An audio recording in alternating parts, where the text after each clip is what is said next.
25-26, rupees 482 crore has been allotted for Goa.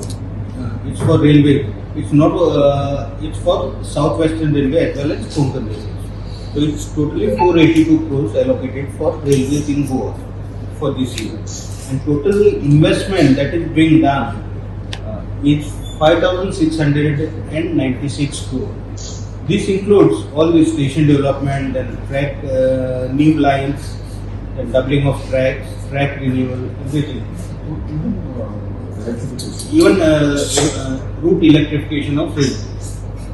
So this pertains to Konkan Railway as well as Southwestern. This is this 5696 is specifically for Southwestern. Because for railways, Konkan Railway doubling and electrification, we have to spend from our own